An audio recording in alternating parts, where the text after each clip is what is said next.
partirei subito da un imprenditore, Massimo Colombano. Allora, lei molti anni fa aveva detto, ma insomma qui non è che stiamo andando benissimo e le prospettive non sono buone.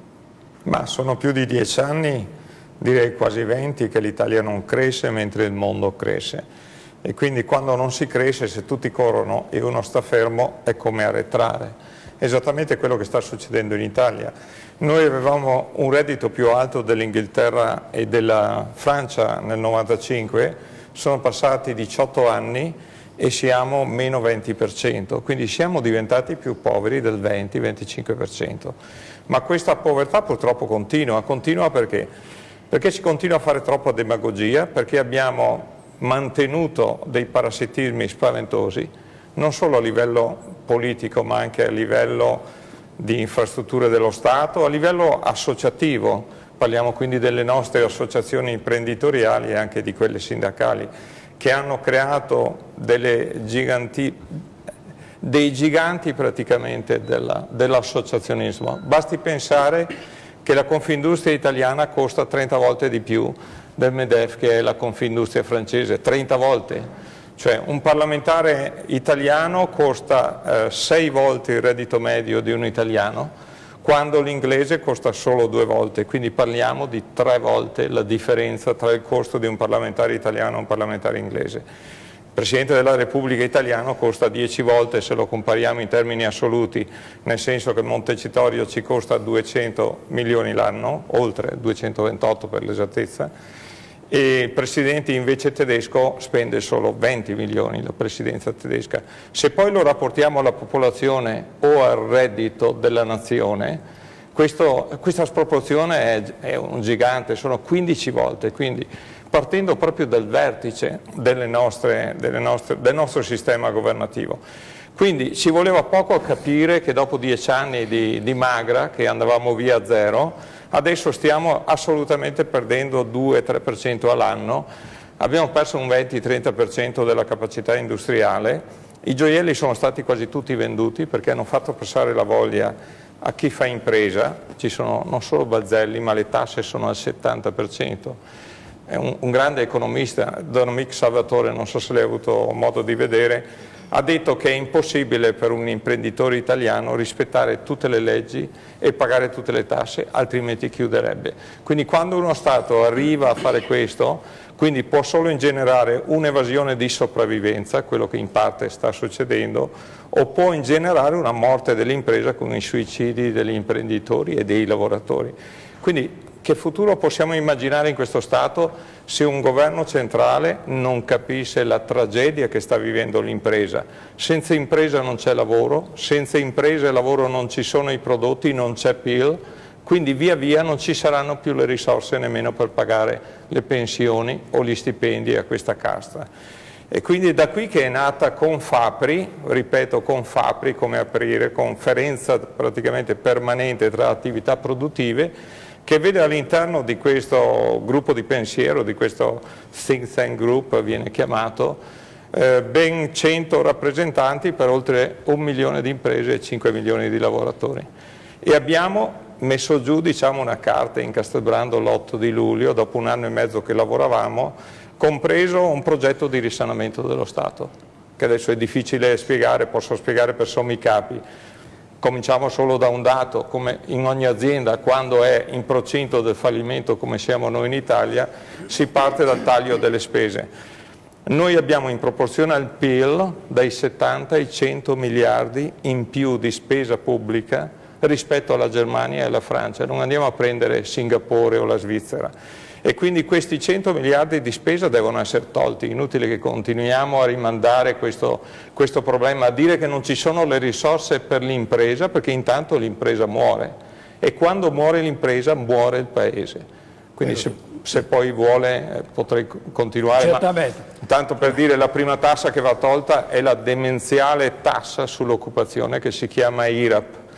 Più uno ha occupati, più uno impiega manodopera, più paga. Più viene diciamo, penalizzato. Cioè l'impresa che non ha manodopera paga il 33% e saremo già a un buon punto. Un imprenditore che assume viene Mia moglie che gestisce Castelbrando con una cinquantina di persone, di dipendenti, paga l'82% di tasse. Insomma, ci sono queste forze nuove, ci può essere una svolta. Ma c'è questo tappo, diciamo, di burocrazia, di casta che vuole tenere, che vuole godere di questi privilegi assurdi che dicevo prima, e quindi questo tappo deve saltare.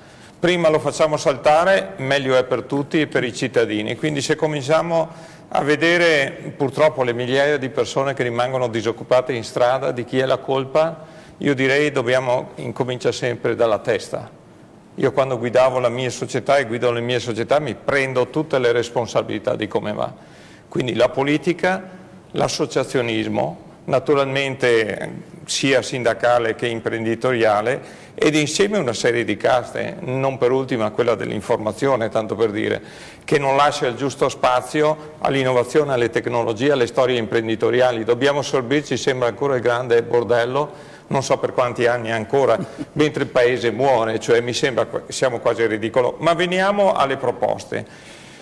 In un'azienda quando va male cosa si fa? Si tagliano i costi e si aumenta il fatturato e si innovano i prodotti, quindi 3 cose. Io ne ho ristrutturato 15 privatamente perché il mio gruppo aveva 45 società, ma ne ho anche ristrutturato 2 statali. Nelle 2 statali, senza licenziare, è bene ricordare, io ho risparmiato il 20% su tutti i costi della manodopera, parliamo di Sviluppo Italia Veneto e di Vega Park, semplicemente tagliando tutte le consulenze che, diciamo la verità, il 90% sono marchette. Bene, siamo tutti d'accordo, vedo che anche i politici sono d'accordo.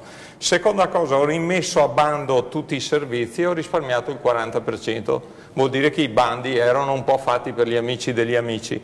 Quindi se trasportiamo questo agli 800 miliardi di spesa statale, hai voglia che i 50 e i 100 miliardi è semplice tagliare e senza licenziare, perché io non voglio spaventare il dipendente pubblico che magari fa il suo lavoro. Quindi per prima cosa dobbiamo razionalizzare le spese. Contestualmente però questi risparmi vanno portati ad un taglio drastico alle tasse sulle imprese e sui lavoratori. Perché se l'Italia non diventa un paese che attrae le imprese, muore. L'Electrolux, io stavo ascoltando il nostro Presidente della Regione, e credo che non hanno capito ancora, ed è bene che i nostri diciamo, lavoratori capiscano che finché non ci sono le condizioni perché l'impresa cresca e si sviluppa, non avremo più imprese in Italia. Quindi oggi è successo l'Electrolux, domani può succedere a altre grosse imprese, e quindi noi dobbiamo creare queste condizioni. Solo così aumentiamo il fatturato. Un'idea che avevamo messo noi a maggio, che poi è stata copiata da vari gruppi politici, quella di dire che senso ha che teniamo i disoccupati, sono 6 milioni, dati Istat recentissimi, che vorrebbero lavorare, di cui 3 milioni e mezzo sono iscritti alle liste di disoccupazione. Costano allo Stato le socialità decine di miliardi all'anno, ma facciamo una legge come ha fatto la Germania, basta che copiamo, che detassa l'occupazione di questa gente che è disoccupata o in cassa integrazione. Otterremo 3 effetti immediati. Primo, le imprese le assumerebbero. Lo Stato non paga più la disoccupazione. Questi nuovi assunti producono ogni assunto 70.000 euro di prodotto interno lordo. Se di 6 milioni solo 3 milioni in 5 anni li portiamo a lavorare, produrrebbero 210 miliardi di PIL. Ecco che quindi ci rincammineremo verso quel 2-3% di crescita che è indispensabile, altrimenti il paese muore. Tocco un altro argomento. Io ho dovuto sviluppare l'azienda fuori dall'Italia perché la corruzione nel campo delle grandi opere è micidiale. Abbiamo visto a Venezia. Quindi questo è un paese che non lascia sviluppare le proprie imprese in certi settori perché c'è un monopolio degli intralazzatori, che naturalmente la politica si ciba molto di questi intralazzatori. Banca Mondiale, Fondo Monetario, Corte dei Conti, Banca d'Italia, tutti stimano tra i 60 e i 90 miliardi il costo della corruzione, che creerebbe, se fosse tolta, immediatamente un 4% di crescita in più all'anno. Vogliamo essere pessimisti? Diciamo che la togliamo al 50%. Creerebbe un salto immediato di dinamicità imprenditoriale nell'ordine del 2%, che è quello che abbiamo bisogno per uscire da questo tunnel. Bene, basta fare una legge, vi dico anche come è fatta e su Confapri ci sono le proposte di legge. Oggi chi denuncia che viene concusso finisce in galera insieme al concursore. Manleviamo, come succede, come hanno smontato anche la mafia, chi denuncia la concussione di aver pagato, e quello che ha pagato non solo restituisce il doppio di quello che ha ricevuto, ma non può più lavorare per nessuna azienda pubblica né parapubblica. Questa legge basterebbe per togliere immediatamente il rischio della corruzione. Io vorrei sentire la politica su questo, perché questa è una cosa importantissima, è la prima misura che l'Italia ha bisogno. Noi siamo derisi nel mondo per i costi della politica, per la corruzione, quindi cominciamo a togliere queste mine che ci impediscono, l'autorevolezza ai nostri politici ad andare a Bruxelles, come dice qualcuno, e piantare i pugni nel tavolo e non a inchinarsi. Si inchinano perché quelli di Bruxelles, io lo so perché lo scrivono in certi giornali tedeschi, eccetera, dicono: ma cosa vieni a chiedere soldi? Taglia i costi della politica, che sono assurdi, sono vergognosi rispetto a un tedesco, rispetto a qualsiasi paese nordico. Allora, Roberto Marcato su questo. Ha ragione, ripeto, chi le fa queste cose? Cioè, se non lo fate, vorrei vedere chi... Temo che verrete spazzati via, non lamentatevi se verrete spazzati via dai cittadini, o le fate o il tempo è scaduto. Io rappresento la Lega, lui rappresenta il PD, lui rappresenta il PDL, tutti e tre noi ti diciamo hai perfettamente, io credo che, parlo anche per loro, ma credo che su me hai fatto delle proposte di buon senso, tecnicamente sostenibili e fattibili, tu hai ragione. Il problema è chi porta avanti queste cose. Questo è il dramma di questo paese, perché scusami, ma hai visto Alfano? È venuto Alfano a Padova, dal palco ha tuonato contro la legge elettorale, ha tuonato contro le tasse. Cioè, è il vicepresidente del Consiglio questo? Cioè, ma ha tornato contro di chi? Stavo pensando la stessa cosa. Puoi dire, ma scusami, ma a chi lo stai dicendo? Stavo pensando la stessa cosa. Da questo nasce il mio pessimismo, cioè se il vicepresidente del Consiglio viene a Padova e fa l'incazzato con le tasse, con le riforme che mancano... Prendi in giro la gente. Ma chi le sta dicendo? Le riforme le faccio io, vicepresidente di un ente che andrà a morire fra qualche mese, cioè non ho capito, è questo il dramma. Vi aggiungo una misura semplicissima, la Germania si finanzia al 0,25 dalla BCE, perché è previsto così, perché ha una propria banca controllata dallo Stato. Perché anziché dare 4 miliardi al Monte dei Paschi o giù di lì, non si statalizza, scusatemi, il Monte dei Paschi? Questo può andare a Bruxelles con le garanzie dello Stato, e prelevare 100, 200, 300 miliardi per prima di tutto pagare i debiti, sono 100 miliardi che deve pagare le imprese. O manca capacità o manca creatività, ci vuole anche questa per gestire uno Stato, o manca intelligenza, ma io credo che queste tre cose non manchino ai nostri politici. Vogliono stare con tutti i benefici, con tutti i privilegi, fino a che la macchina crolla, perché loro vivono in un satellite che è Roma, credetemi. Sugli scontri che in genere ci sono anche quando si è tentato di liberalizzare, insomma, le corporazioni, le lobbies. Beh, diciamo che io sto toccando in prima persona, sto cercando di aiutare i lavoratori ed imprese, soprattutto le piccole e medie imprese. Sto cercando di far capire a quelli che purtroppo si trovano disoccupati oggi che c'è anche una forte responsabilità associativa in questo. E quello che io sono qui questa sera perché un presidente della Confartigianato Veneto, un certo Giuseppe Sbalchiero, ha detto qui nella sua televisione che io sarei stato cacciato fuori dai soci, mentre insomma per correttezza e anche verso i miei soci e verso la storia, io ho fondato un gruppo che è il primo al mondo, ho regalato un 20% prima di ritirarmi a 83 soci e prima gli avevo dato sempre gratuitamente un 20% attraverso le stock option. I miei soci saranno ad ascoltare, sicuramente molti di loro. Quindi questo dimostra che un presidente di un'associazione che sta seduto in una decina di consigli, di consigliere di qua, consigliere di là, che mi risulta non sia un grande imprenditore e che vorrei che dichiarasse che cosa sta prendendo come stipendio totale e quindi gli artigiani che pagano i contributi alle loro associazioni, così come gli imprenditori che pagano i contributi alle loro associazioni, è bene che si aprano questi palazzi e che si crei un po' di trasparenza e soprattutto che venga dichiarato quanti posti questi rappresentanti delle nostre associazioni rivestono, stanno seduti sulle banche, sulla politica.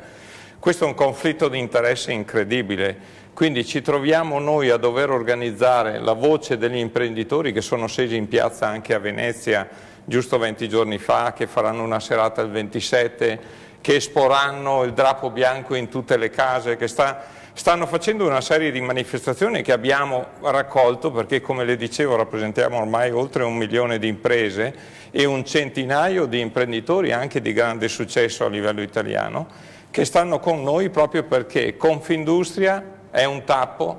Lei sa che in Confindustria le prime 10 imprese che comandano Confindustria, 7 sono statali. E quindi direi che è difficile per le altre 150.000 piccole e medie poter dire la loro, perché la parola finale sarà detta sempre dalla maggioranza. E così purtroppo succede nelle altre associazioni, cioè che anziché essere loro che prendono lo stipendio, che stanno nelle poltrone a scendere in strada a reclamare i diritti degli artigiani, degli imprenditori e dei lavoratori, devono scendere questi, cioè questi imprenditori, oltre a pagare questi signori, devono scendere in piazza per chiedere quello che queste organizzazioni dovrebbero fare. Quindi, per concludere, vorrei dire, sento che ci sono sempre più tensione nelle strade, nelle fabbriche, il problema colossale della manodopera. Noi dobbiamo cambiare strutturalmente questo Stato, partendo anche dalle nostre associazioni, perché io sono un associato di Confindustria da 40 anni, e vorrei cambiarla dall'interno, quindi non voglio fare polemica con un'industria, Treviso, eccetera. Dico semplicemente, il mondo è cambiato, c'è una tragedia fuori dai vostri palazzi, è bene che usciate dalle vostre poltrone e cominciate a toccare con mano che cosa succede nelle fabbriche, perché un governo fa pagare a un'impresa oggi un interesse che va dal 5 al 10%, voglio ricordare, quando questi soldi vengono dati dalla Comunità Europea al 0,25. Draghi ha abbassato da 0,5 a 0,25, siamo a livello di zero costo, mentre le imprese stanno morendo. Se non togliamo questo gravame di interessi, le imprese scappano. Se non togliamo l'IRAP, l'Electrolux se ne va, ma 100 altre se ne andranno purtroppo. Non dimentichiamo che 500 grandi industrie gioielli nazionali sono state, io dico, svendute al mondo internazionale che ha sempre più denaro e noi siamo sempre più poveri, non solo perché gli hanno offerto dei soldi sicuramente allettanti, ma perché c'è stata una stanchezza, un rifiuto a continuare a fare impresa in Italia. Perché se ne va l'Electrolux? Ma perché non potete lasciare le tasse così, signori politici, signori sindacati e signori rappresentanti delle attività imprenditoriali?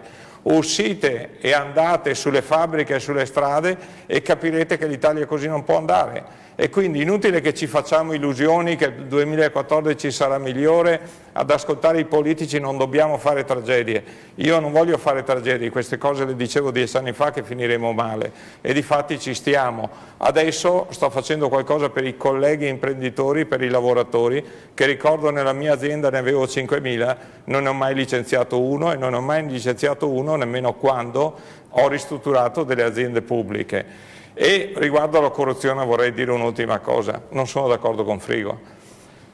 L'imprenditore non paga volentieri la tangente, è costretto a pagare la tangente nella maggior parte delle volte, poi c'è chi ne approfitta e fa le manfrine con il politico, ma il politico sta gestendo anche i miei soldi, anche i soldi di quei lavoratori a cui gli si toglie dalla busta paga il 55% del costo lordo. 1.300 euro di 2.300 euro che l'imprenditore paga vengono versati allo Stato sotto forma di contributi. Sono soldi pubblici, sono soldi delle famiglie, di quei lavoratori.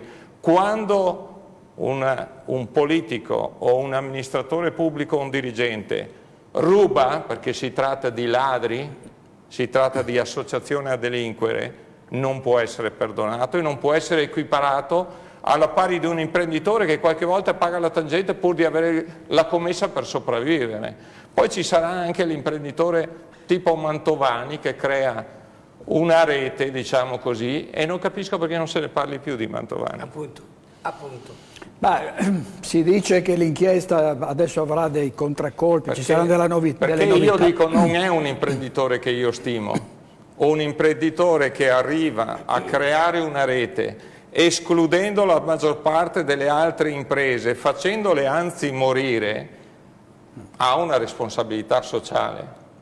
Probabilmente ha pagato perché gli andava bene pagare, però la rete va smascherata, altrimenti vuol dire che siamo tutti collusi, giudici compresi, perché certe cose io credo che debbano essere debellate, altrimenti l'Italia non riparte. Mi piace molto quello che diceva l'attrice di prima. Allora, sentiamo Frigo e poi andiamo da Giancarlo Potente ancora su questo. No, io non è che voglio dire che i politici, i dipendenti pubblici che prendono la tangente devono essere assolti, tutt'altro. Dico solo che comunque dobbiamo anche in qualche maniera additare al pubblico ludibrio anche chi paga, perché altrimenti è un meccanismo che non si arresta mai. Io ho dovuto emigrare con l'azienda che non ho pagato, facevo il 98%. Scusi, io non voglio che i giovani e le mie figlie, ho 4 figlie, debbano emigrare per lavorare in Italia o fare le imprenditrici. Qui non lo possono fare perché c'è la tangente da pagare. Se nessuno paga, qui c'è la conoscenza, non la conoscenza scientifica, c'è la conoscenza parentale che funziona. Questo lo dobbiamo debellare. L'Italia va male anche per questa mentalità che tutti ormai abbiamo tollerato e permeato, e adesso stiamo raccogliendo i frutti di questa mala gestione, praticamente mala gestio, come qualcuno ha scritto anche un libro.